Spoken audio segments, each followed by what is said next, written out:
enigmatici și cuminți, terminându-și rostul lor, lângă noi se sting și mor. Dragii noștri, dragi părinți, cheamă-i, Doamne, înapoi, că-și așa-au dus-o prost. Și fă-i tineri cum au fost,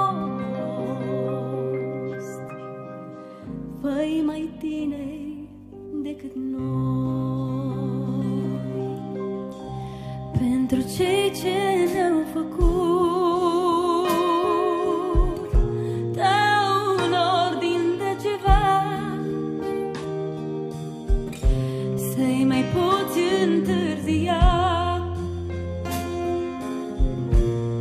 să o ia de la început.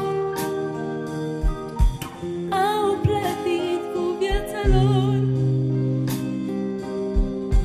ale fiilor erori. Nu prea știu niciuna.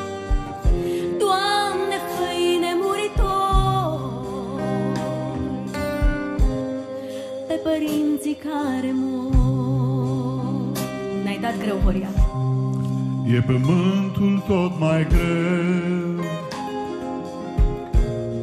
despărțirea-i tot mai grea. Sărut mâna, tatăl meu,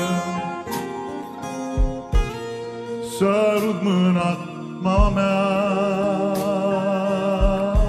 Dar de ce priviți așa,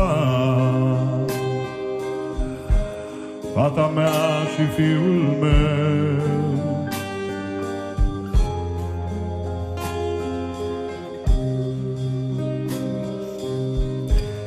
Dragii mei, mă duc și eu